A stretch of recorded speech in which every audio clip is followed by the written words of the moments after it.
All right, guys, here we are. I actually had to change the name of the show this week because it's a little different outlook. BeanTown, Beatdowns, and bullshit. I believe, this is the first episode, and because I didn't know. Is it boxing? I don't think what my man does right here is boxing. I think it's my opinion. We'll get to that. We'll get to that. Yeah, But for sure. so shout to the sponsors that made tonight possible.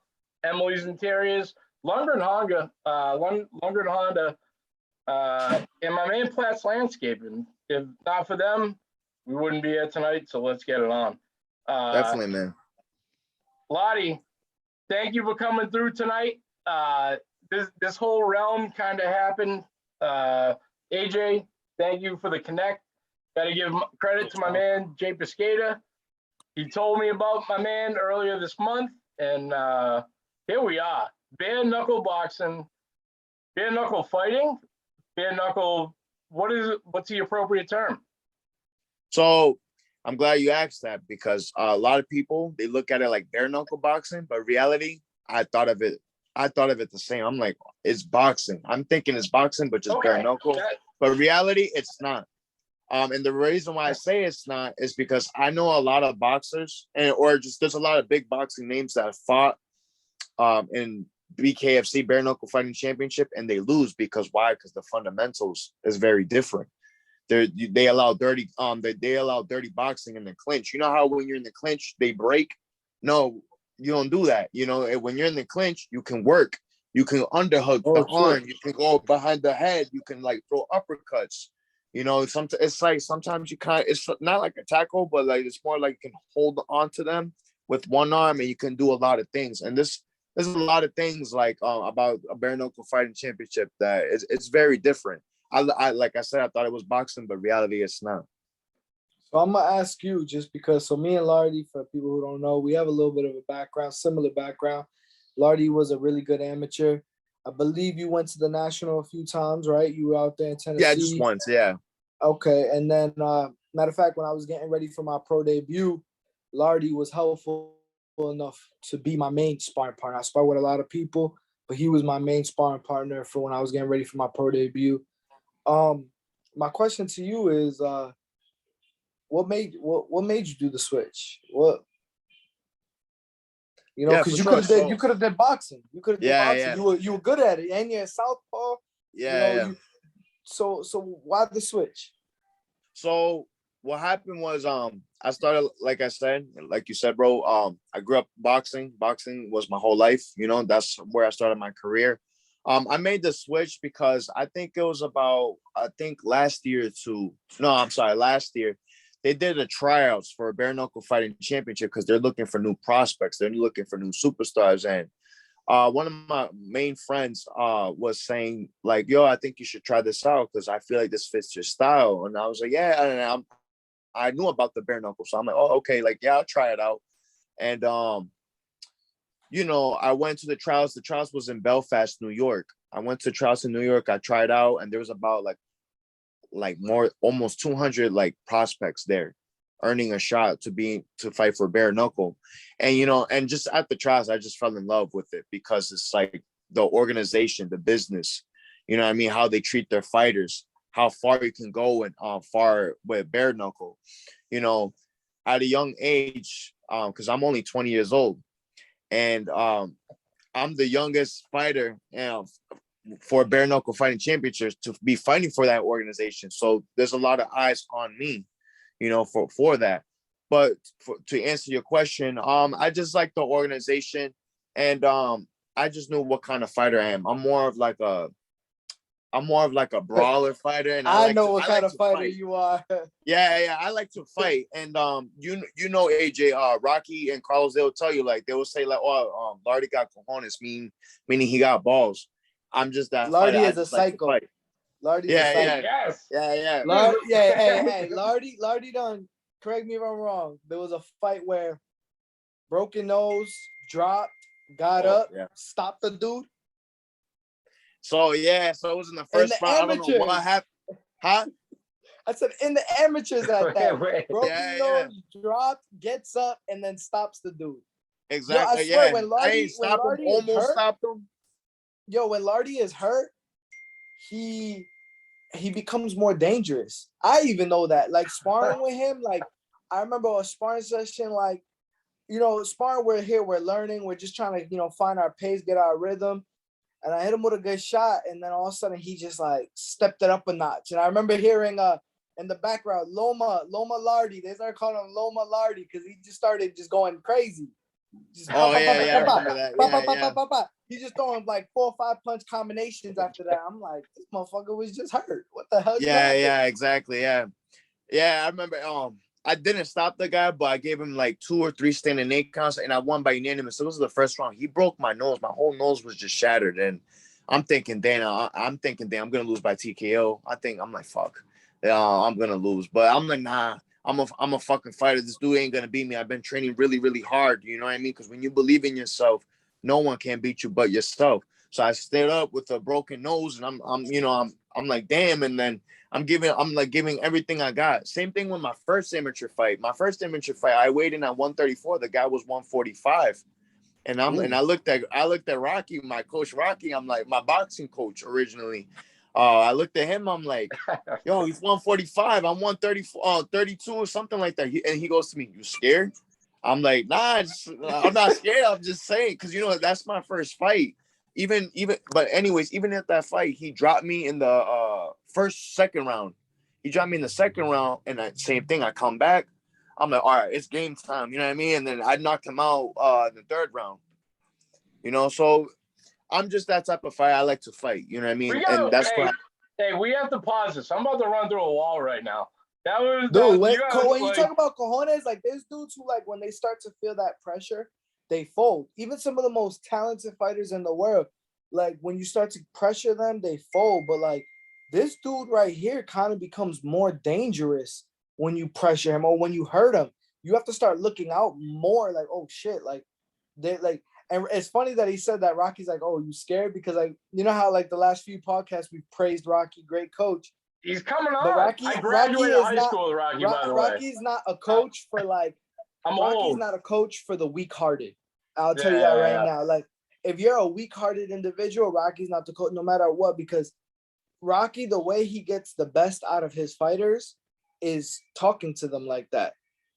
Like, oh, you scared? Or why you fighting like a bitch for? And like most guys, I'd be like, oh, what? You calling me a bitch? Oh, hell no. Like, I remember one time I was sparring and the sparring session didn't really go well for me. And Rocky looks at me and he's like, you're doing another round. And I'm like, what? I'm like, I just went through hell the last few rounds with this dude. I think I was sparring with Jonathan, actually. I was sparring with Jonathan. And Jonathan's a really tall, long, fast fighter.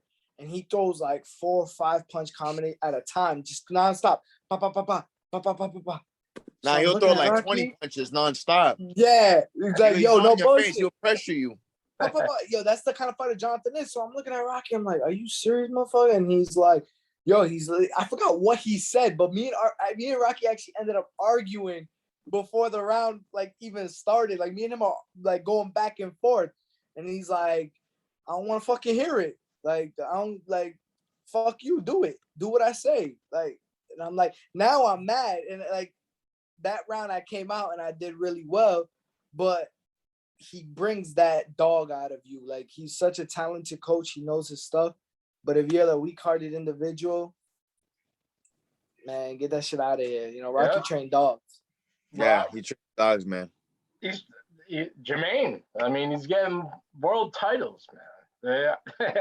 Jermaine, but like not even on a pro level, on the amateur level, I could name some dogs. Besides Lardy, you got Jordani, Jonathan's there, Jacob. Those are the names that I remember off the top of my head when I was training with Rocky. Lardy probably will remember a little bit more than me, but Rocky trains dogs. No doubt. Yeah, man. How many bare knuckle pro fights do you have? No, this is going to be my first pro debut. This is the one? Yeah, and not only that, I've been training.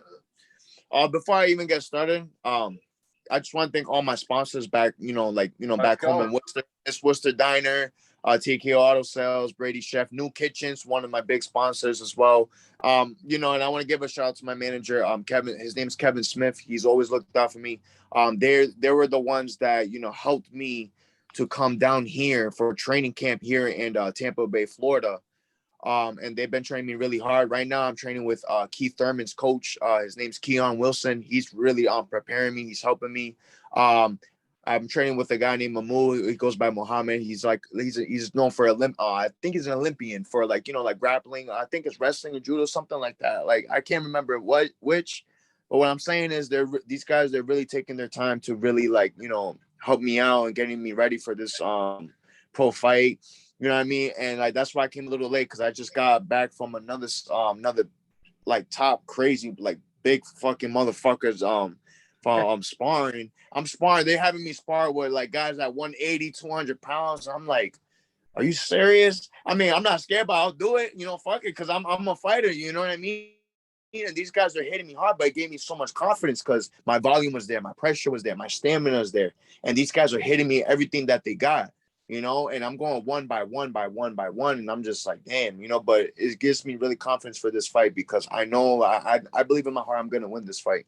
My question is, how do you train for bare knuckle? I'm sure you don't go bare knuckle training. How do you build up to that one bout, or is there really bare knuckle sparring? Or I mean, no, there's no I'm bare saying knuckle like, sparring. so it's Nah, that because here's the one. thing with that. With that, you risk getting cut, you risk getting hurt. Exactly. So, Yeah. like even It's in true. MMA, like I know like they use like leg shields like on their legs and stuff for when they're kicking. So I know that. I don't know much about bare knuckle, but I could, based off what I know about like MMA and boxing, you don't want to risk getting hurt before the payday. I So asked that. they It's definitely, true. you Yeah, guys are it's true, AJ. Yep, you everything you said is true. And how we get ready for it, we like even when we spar just like boxing. You know what I mean? Like, you know, we just spar just like boxing. But what? So do you guys spar with the 16-ounce gloves, or do you guys spar with fight gloves like 8-ounce? So we could spar like 8, 10-ounce gloves or even 16-ounce gloves because we want to get used to getting hit like more harder. But as the fight approaches, you know, we condition our knuckles with like the aqua bag. We use rice.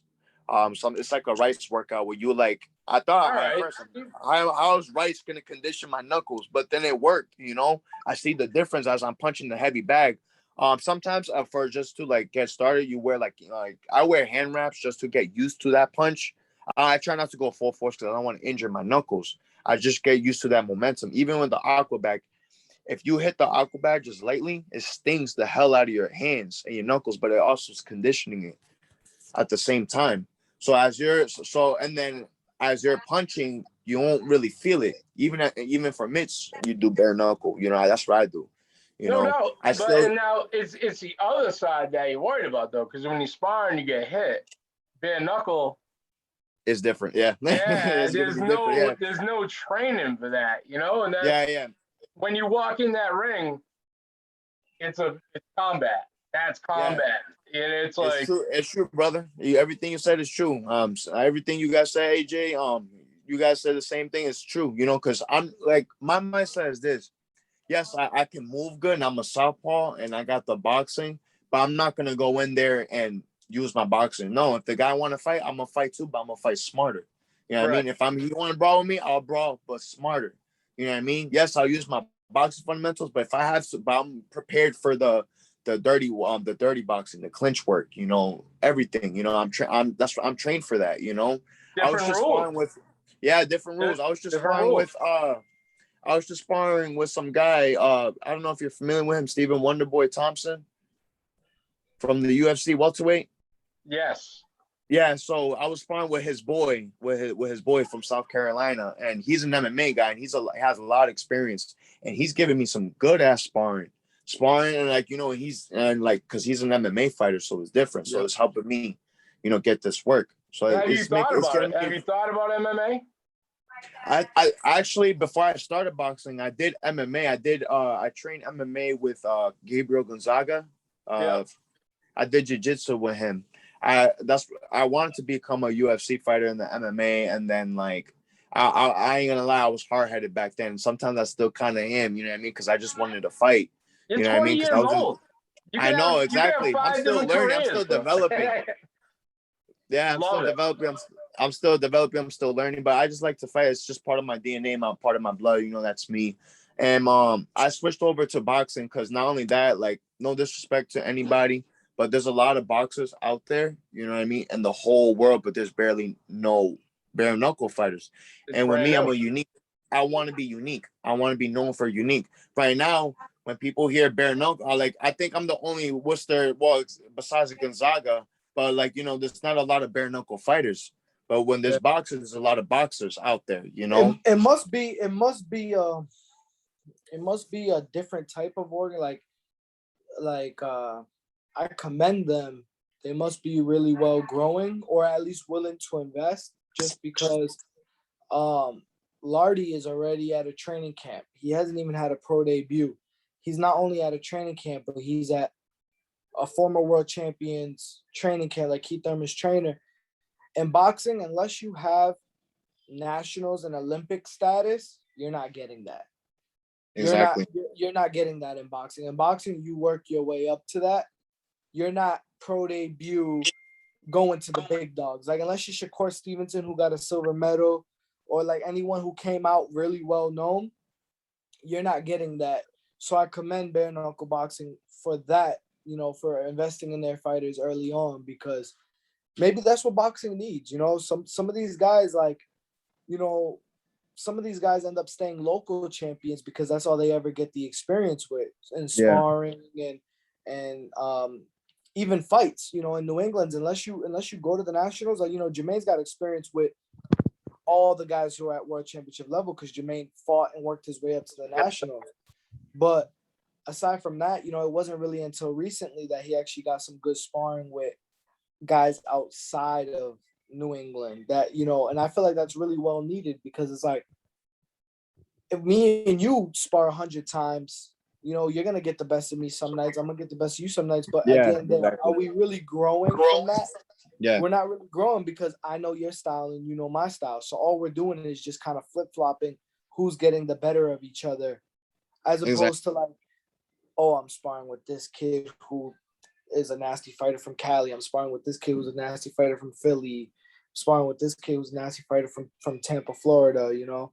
So that's good that Bare Knuckle. Yeah, and you're right, bro. And it's, since you mentioned Jermaine, I was just gonna bring him up because the thing about boxing is, like, you know, I look at it like it's a business. It's a one-sided business. Like, I remember, for example, Jermaine fought Joseph Perdono Top Rank. Everybody fucking knows Jermaine won that fight. Well, you know, they gave it a draw because Top Rank wanted to defend Joseph Perdono. You know what I mean? Because they didn't want to lose their fighter. You know what I mean? I think they do that a lot in the boxing business. And like, I kind of doubted myself how far I was gonna go in this business. But I was like, you know what? I want to, because I know I'm a good fighter. I know I'm a good fighter. I'm a southpaw. So I wanted to show my talent, my skills, you know what I mean? How I fight in a different organization, something that I will be more into, instead of just trying to climb up the rankings and deal with all the politics and all the business and the promoters. Bare Knuckle Fighting Championship, they don't do that. You know what they do? They said, for right now, my pro debuts is MMA fighter veterans named Anthony Prada. I don't know much about him. He's from Oregon. He's you know what I mean? He was a fighter. He was a boxer. I know he was an MMA fighter. He's an MMA fighter. But all I can say is, like, after I win this fight, they're gonna be saying, you know what? How about you fight a guy like, maybe, who knows? I'm just saying, who knows? Maybe in 2 or 3 fights, they're gonna say, hey, you want to fight Chad Mendes? Or you want to fight this guy? You want to fight Luis Palomino? You know what I mean? And thing about Bare Knuckle Fight Championship is, like, if you get like 3-4 wins, they'll put you in right away for a world championship fight. You know what I mean? Because you're fighting great guys. You're fighting great guys. You're not fighting bums. You're not fighting someone locally. No, you're fighting somebody that's known, well known. Chad you know, Mendes. like someone that's name. Hell yeah. Chad Mendes fought Connor. I know, exactly. He just fought on, you know what's crazy? I just met him. I met him 2 weeks ago. I don't know if you've seen it, but I met him 2 weeks ago at the Knuckle Mania BKFC fights. And I met him. It was a pleasure to meet him. But when I saw him, I'm just like, I know you guys say, oh, what's the name you want to call out? But, like, you know, that would be like a future fight. You know what I mean? Like a dream come true, fighting Chad Mendes. You know what I mean? And it's a big money fight. You know what I mean? So it's like, damn, you know. Hey, But there's AJ, one guy. There's So one guy. my man's got messy without me even asking. So Yeah, since he got awesome. messy first, I'm awesome. gonna get messy. Ready? So Lardy, Woo! if you win, like you're doing your thing at bare knuckle, you're winning your fights, right? But let's just say for whatever reason you dabble back into the boxing game, right? Who locally would you want to smoke with for like a pro debut boxing fight? Pro debut. I don't know. Honestly, I don't know. I don't have the right answer to that because I don't really have like a. I don't know. Don't let us down, Lottie. We're Nah. banking on you coming No, through. Right? because Don't let us down. no, because AJ said locally, so it's like, oh, I don't know, like There's a lot of guys at your weight class locally, so come on, think of them. They could be pro already. yeah, that's what I'm saying. So because I know a lot of amateur fighters, a lot of pros locally. Oh, I don't know. Basically, you're fighting on Cinco de Mayo. Pick your opponent. It's going to be the DCU, Rivera Promotions, AJ's comeback tour. AJ might be calling you out here. I know you guys. You fought in the amateur. Nah, that's my guy. That's my guy. I got respect for AJ, and it's that nothing doesn't mean like you can't fight. You can have no. respect. I wouldn't want to do that. Like, Are you kidding me? I don't know. I would fight No, my I best wouldn't. friend and get up and shake his hand. Nah. I don't Lardy know. would get me ready. Lardy would get me ready for my pro debut. Yeah, that I would help her get ready. Right. We had some really good sparring sessions together. Yeah, I mean, like I think definitely... the thing with me is like, okay, like, because I believe in myself so much that I'm gonna go far with this bare knuckle fight championship. So hey, maybe, maybe not. Fuck, maybe it's gonna happen when I become world champion for the bare knuckle fighting championship. I'm coming to your fight. I am coming to your fight. I used to drive up to Lake George 4 or 5 times a week, like nothing, man. I will be there. I'm telling you right now, live. I'm coming to your fight.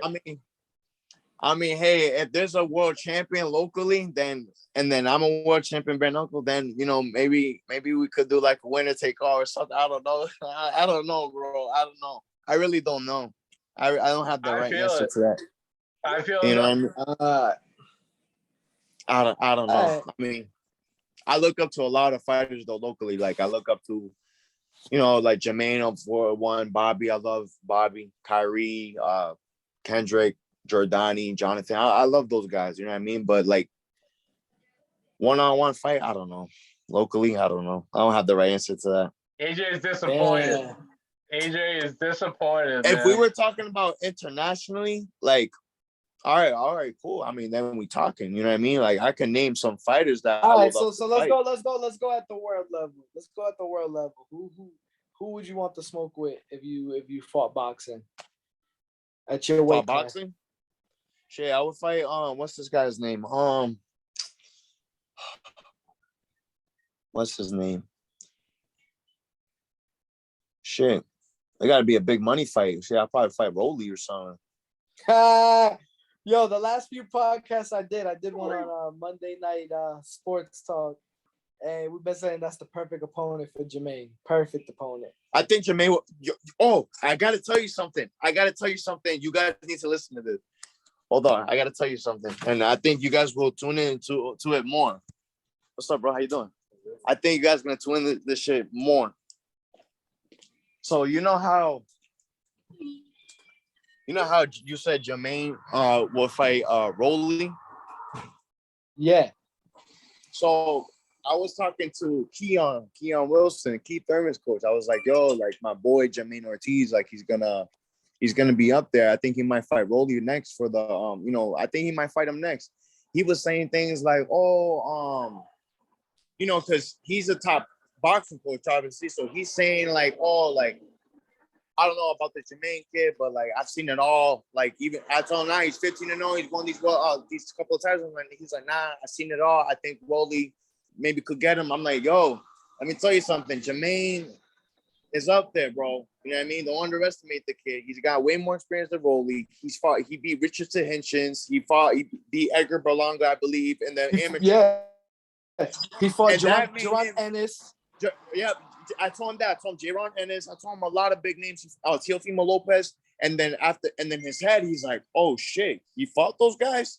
You said he beat Richardson Hitchens? I'm like, yeah. I'm like, he's like, and then that kind of like made him more tuned into Jermaine. So Yeah. Keith Thurman's coach kind of he knows now who Jermaine is because I was talking really good about him. So because I told him, yo, remember this now, Jermaine's gonna fight Rolly, and Jermaine will beat Rolly because he was chilling with Rolly not so long ago. But out of love, though, we were just saying it out of love. Yeah. No. I feel that. Like, I just felt like, we all know styles make fights.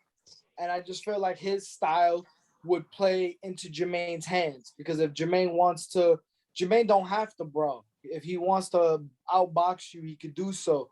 And then me and you know how that kid trains, man. Kid's a freak. Yeah.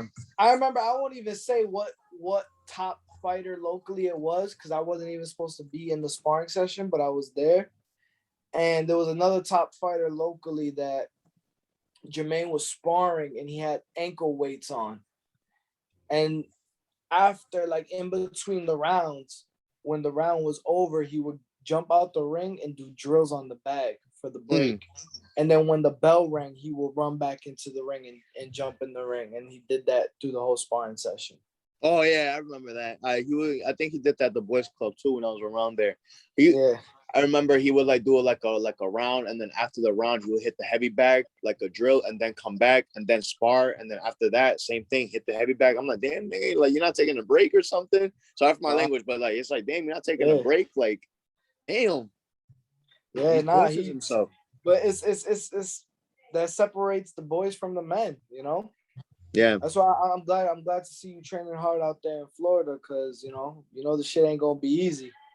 Yeah, exactly, bro. And like you said, I don't take it personal when people like you and others, when they say like, yo, this shit's dangerous, this shit ain't gonna be easy. And like, I'm like, yeah, shit, it's true. It's not gonna be easy because this is a whole different sport. You know what I mean? Bare knuckle is like boxing, but for a different organization. This is an organization called BKB, Bare Knuckle Boxing. That's boxing, but bare knuckle. Yeah. You know what I mean? But there's BKFC, where it's same thing but different fundamentals. Like I was saying, they allow clinch work, the dirty boxing, the underhooks, and all that. Grabbing the guy behind the head. You can like work uppercuts. So they got different rules and different organizations. And then there's BYB. I forgot what it stands for, but their ring is a triangle, like a triangle. And like, I don't know what their rule is, but each organization is kind of different. Yeah.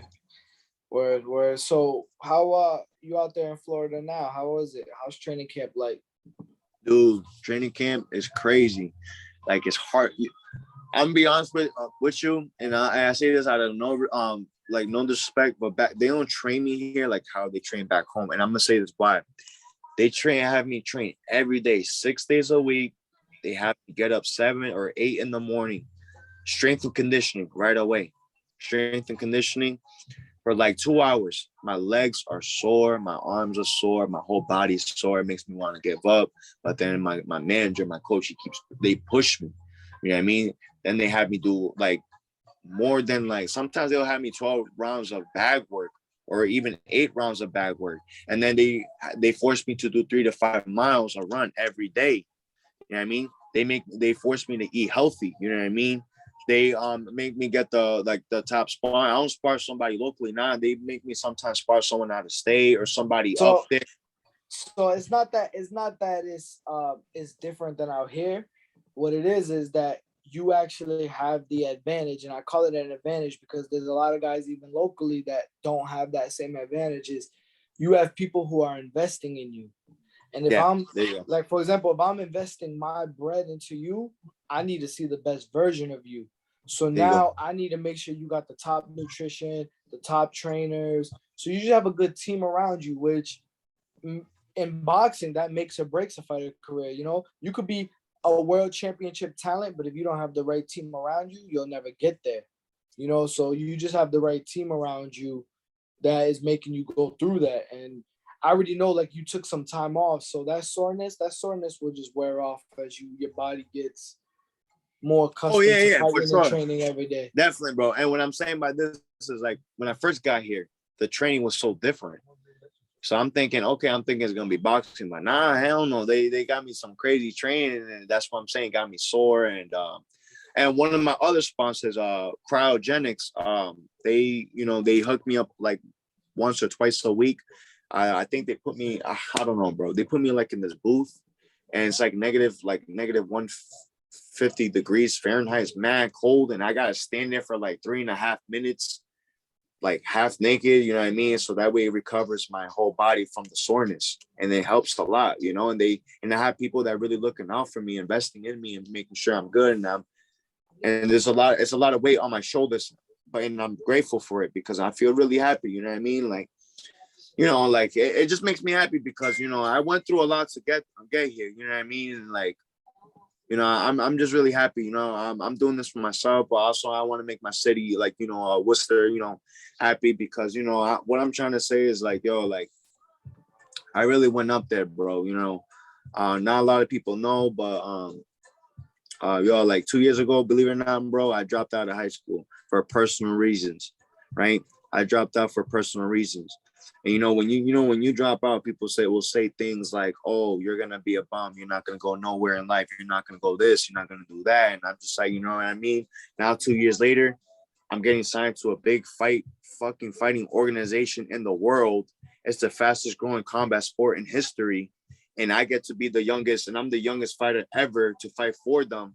And Triller, I don't know if you heard of Triller. I think you heard of Triller Fight Club. Yeah. They just signed a deal with Bare Knuckle Fighting Championship not too long ago, last week. And, you know, Triller's worth $5 billion, you know, and for me to be a part of that, it makes me feel really happy. Yes, I already have a plan B on the side. My plan B is I'm in the process to be in the real estate, you know what I mean? I'm going to be a realtor, you know what I mean? And that's already in the process, you know? So what I'm saying is, like, I got a lot of things and all these people doubted me wrong.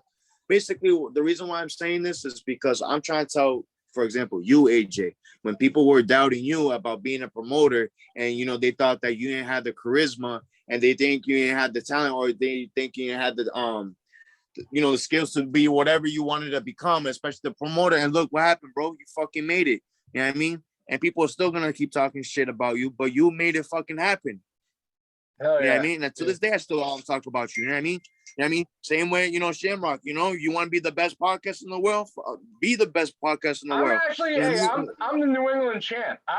Did you see the picture of me with the belt on the last show? Yeah, I've seen everything, bro. Yeah, trust me, I've seen everything. No, I get you, though. Yeah. I love that, man. I love that. Like, what I'm saying is, like, yo, if you that type of dude that want to be this, yo, go for your dream. Fuck what anybody else want to say, even if it means your close friends or your family, you know what I mean? Like, if you believe in yourself, you believe in yourself. And then I did that. Yep. I was just telling AJ, I don't know if you heard, bro, but like, yo, 2 years ago, I dropped out. 2 years later, look at me. I'm fighting for the biggest fighting organization in the world. And I'm really proud of that. What's cool? Because Mike was Doherty.